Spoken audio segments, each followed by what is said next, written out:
Consider any triangle and let's call it triangle ABC. We know what the internal angles are, but what are exterior angles of a triangle? It's simple. We just extend any one side. Let us produce side BC to point D, like this. Since we've just extended BC to D, it means that BD is also a straight line. That's it. This angle is an exterior angle. Angle ACD is in the exterior of the triangle, which is why it's called the exterior angle. We know that these three angles are interior, but this time we will look at them with respect to their exterior angle. First, let's look at this angle, angle ACB. We know that it lies in the interior of the triangle, and it is adjacent to this exterior angle. So with respect to this exterior angle, angle ACB is the interior adjacent angle. What about the other two angles, angle ABC and angle BAC? They too are both in the interior region of the triangle, but they're not adjacent to the exterior angle. They are called as interior opposite angles. Let's try to derive an interesting relation between the exterior and the interior opposite angles. Let's erase this and form a new triangle. Let's call it ABC. And we extend side BC to point D. For convenience, let us name the interior angles 1, 2 and 3 and the exterior one as 4. We know that the sum of interior angles of the triangle is 180 degrees. The sum of interior angles is angle 1 plus angle 2 plus angle 3. This sum should equal 180 degrees. And can you guess the sum of angle 3 and this exterior angle? What would measure of angle 3 plus the measure of angle 4 be equal to? If you notice the figure carefully, you will see that they form a straight line. Yes, they form a linear pair. Their sum would equal 180 degrees. Both these expressions equal 180 degrees. It means they have to be equal. We can say that angle 1 plus angle 2 plus angle 3 is equal to angle 3 plus angle 4. Subtracting the measure of angle 3 from both the sides, we can say that angle 1 plus angle 2 is equal to angle 4. If you noticed, angle 4 is the exterior angle and angles 1 and 2 are the interior opposite angles. This proves that the exterior angle of any triangle is always equal to the sum of its interior opposite angles.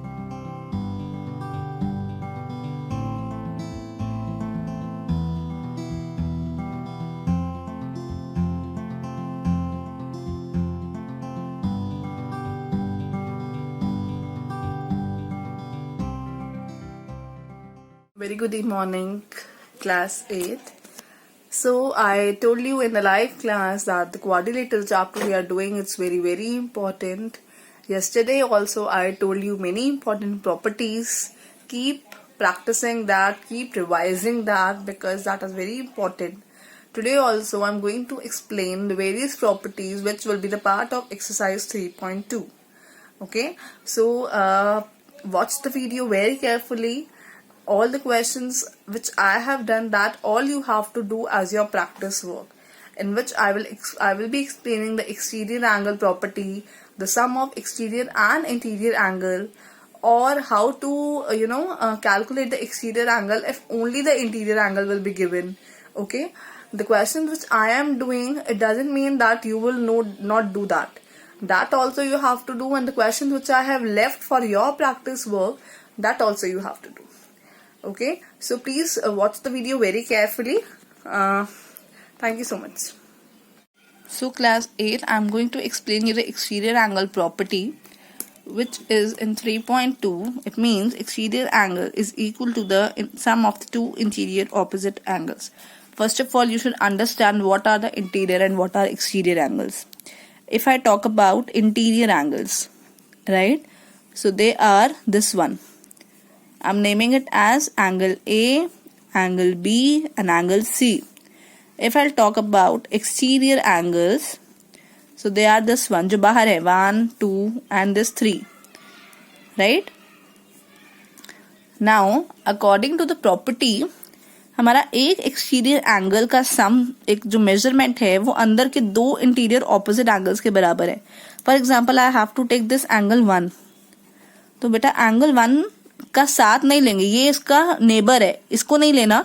इसके अलावा जो दो opposite angles हैं B and C, so angle 1 जो होगा वो angle B plus सी के equal होगा according to the property.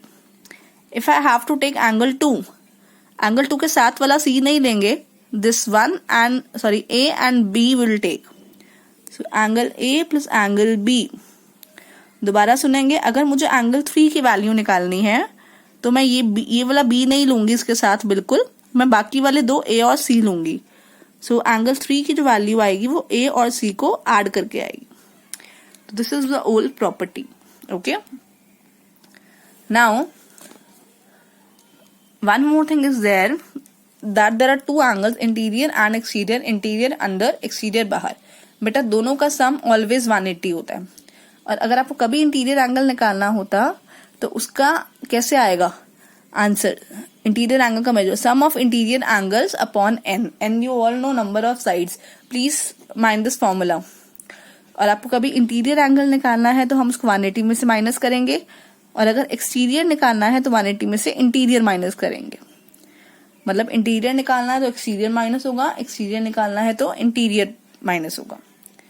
Yes, look at this question number 1 class. अंदर कोई नेम नहीं है तो मैं इसको 1 और इसको मैं 2 दे रही हूँ. ठीक है, तो आप देख सकते हैं 125 डिग्री और एंगल 1 जो है वो लीनियर पेयर बना रहे हैं, राइट? तो हम एंगल 1 को यहीं रखते हैं और 125 को हम वहां जाके माइनस कर देंगे. हमारा आंसर आ गया 55 डिग्री. अब this 125 and 2 is also making the linear pair. Angle 2 को यहीं रखेंगे, 125 वहां जाके हमारा माइनस हो जाएगा. सॉरी, दिस इज 125 और हमारा एंगल 2 भी कितना आ गया 55 डिग्री. अब आप देख सकते हो x जो है वो एक्सटीरियर एंगल है. अकॉर्डिंग टू दिस प्रॉपर्टी जो हमारा एंगल x है वो किसके इक्वल होगा? अंदर के दो इंटीरियर ऑपोजिट के इक्वल, मतलब 1 and 2 के बराबर. और 1 and 2 की वैल्यू हमने ऑलरेडी अभी निकाली है, विच इज 55 प्लस 55. तो हमारा आंसर आ गया 110 डिग्री. तो यहां हमने एक्सटीरियर एंगल प्रॉपर्टी अप्लाई करी है. For the next question you can see the figure, and this you can see 60 and n is making the linear pair. तो 60 and n is equal to 180 degree. Angle n को यहीं रखेंगे, 60 वहां जाके minus हो जाएगा और हमारा आंसर आ गया 120 डिग्री. ओके, ये हो गया हमारा angle n. Now this m and 70 is also making a linear pair. Angle m plus 70 is equal to 180 degree. Angle m को यहीं रखेंगे, 70 को वहां लेके जाके माइनस करके हमारा आंसर आ जाएगा 110 degree. Okay, and n we have calculated, m we have calculated. ये 90 है हमारे पास. This 90 is already having. Class आप देख सकते हो ये कौन सा फिगर है हमारा? 1 2 3 4 5 पेंटागन है. पेंटागन के सारे एंगल्स का जो सम होता है वो 540 होता है.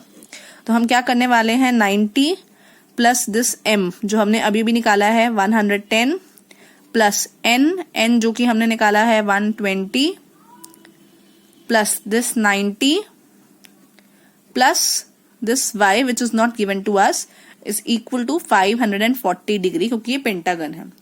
अब एंगल y को यहीं छोड़ के 540 में से इन सबको प्लस करके वहां जाके माइनस कर देते हैं. ये हो जाएगा आपका 200, 320 एंड 90 वुड बी 410. जब आप माइनस करेंगे तो आपका आंसर आ जाएगा 130 डिग्री. बट अभी आपको x भी चाहिए, तो आप देख सकते हैं y और x लीनियर पेयर बना रहे हैं.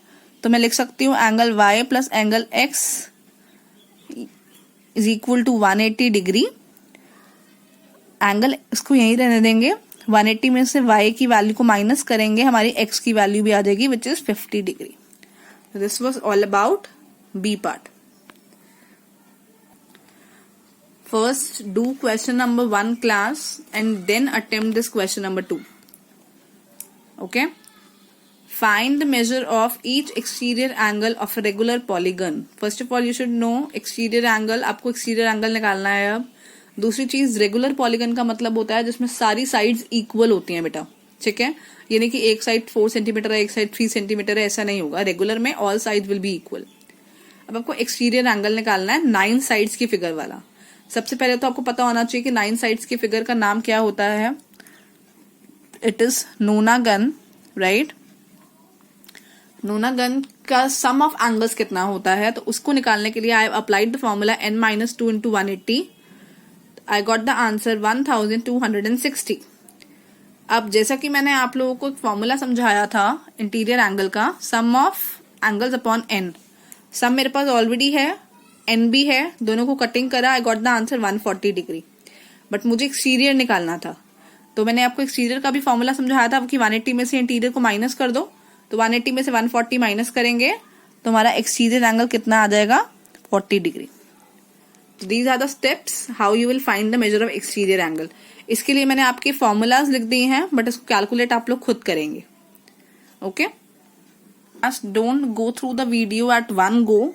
एक एक क्वेश्चन देख के उसको करेंगे. पूरा देख लेंगे तो आप सब कंफ्यूज हो जाएंगे. एक एक क्वेश्चन लीजिए, उसको सुनिए, देखिए and then do the practice. Question number 3 आपका ये है कि कितनी साइड्स होंगी पॉलीगन में अगर उसका एक्सटीरियर एंगल 24 डिग्री हुआ तो. राइट, अब आपको नंबर ऑफ साइड्स निकालनी है. तो फॉर्मूला सेम है, चेंज नहीं होगा. सबसे पहले आपको अब क्योंकि एक्सटीरियर एंगल दिया है तो हम एक्सटीरियर एंगल का फॉर्मूला लगाएंगे. जैसे यहाँ पे इंटीरियर था तो हमने लिया था सम ऑफ इंटीरियर. अब एक्सटीरियर है तो sum of exterior upon number of sides. Exterior angle आपके पास 24 है, सम 360, नंबर ऑफ साइड्स नहीं है. एन को यहाँ ले जाएंगे, 24 इधर आ जाएगा and will divide, will get the answer 15. इसका मतलब 15 नंबर ऑफ साइड्स होंगी उस फिगर में. क्वेश्चन नंबर 4 में भी आपको नंबर ऑफ साइड्स निकालनी है. अब इसमें आपको इंटीरियर दिया हुआ है, राइट. तो इंटीरियर दिया हुआ है तो कोई बात नहीं, हमारे पास फॉर्मूला होता है interior plus exterior equal to 180. तो पहले हम इसका एक्सटीरियर एंगल निकाल लेंगे 15 डिग्री. अब यही वाला फॉर्मूला जो हमने ऊपर अप्लाई करा है, 15 is equal to 360 upon n. N वहां चला जाएगा, 15 यहां पर आ जाएगा और इससे हमारी नंबर ऑफ साइड्स निकल आएंगी 24. Okay, please attempt this question first and then watch the next video, watch the next question. अब वो ये पूछ रहे हैं कि क्या ये पॉसिबल है पॉलीगन में अगर किसी पॉलीगन का एक्सटीरियर एंगल 22 डिग्री होता है. तो आप लोग के पास ऑलरेडी एक्सटीरियर एंगल वाला फॉर्मूला है, exterior angle is equal to sum of upon n वाला. तो यू विल राइट, बेटा आपको ये पता होना चाहिए कि सम ऑफ एक्सटीरियर एंगल हमेशा 360 डिग्री होता है. मैंने शायद पीछे बात आपको मिस कर दी है ये, but you should know that sum of exterior angles of any polygon is 360 degree. तो मैं यहाँ 360 लिखूंगी. N is number of sides, ठीक है. सेम एन यहाँ 22 इधर. आप देख रहे हैं पॉइंट्स में आंसर आ रहा है. तो नंबर ऑफ साइड्स कभी भी ऐसे पॉइंट्स में नहीं हो सकती हैं, तो इसलिए 22 डिग्री एक्सटीरियर एंगल नहीं बन सकता है, नॉट पॉसिबल. ओके, अब वो ये बोल रहे हैं कि अगर ये इंटीरियर एंगल होता 22 डिग्री तो भी क्या यही आंसर आता आपका. तो अगर इंटीरियर 22 होता तो पहले हम एक्सटीरियर निकालेंगे, फिर हम सेम फॉर्मूला जो हमने हर क्वेश्चन में अप्लाई कर रहे हैं वही अप्लाई करेंगे. बट यहाँ भी आप देखेंगे पूरी कटिंग नहीं होगी, तो ये भी नॉट पॉसिबल है. I hope question are clear. Please watch the video very carefully. Okay, question number 6 में आपको बताना है कि एक पॉलीगन में सबसे छोटा इंटीरियर एंगल कौन सा निकल सकता है. सबसे पहले आपको पता होना चाहिए सबसे छोटा पॉलीगन ट्राइंगल होता है. ट्राइंगल के सारे एंगल्स का सम 180 होता है. एक एंगल का निकालने के लिए मैं उसको 3 से जब डिवाइड करूंगी तो इसका मतलब मेरा सबसे छोटा इंटीरियर एंगल जो निकल सकता है वो हो जाएगा 60 डिग्री. क्लियर. देन अब वो पूछ रहे हैं एक्सटीरियर एंगल सबसे छोटा कितना हो सकता है कम से कम. बेटा अगर 60 इंटीरियर है तो एक्सटीरियर एंगल का आपको फॉर्मूला पता है, 180 में से माइनस कर दो तो 180 में 60 गया, आंसर इज 120 डिग्री. सबसे छोटा जो हमारा एक्सटीरियर एंगल हो सकता है वो 120 भी हो सकता है. ओके, उस फिगर में. And homework is just to revise all the properties and practice the question of exercise 3.2.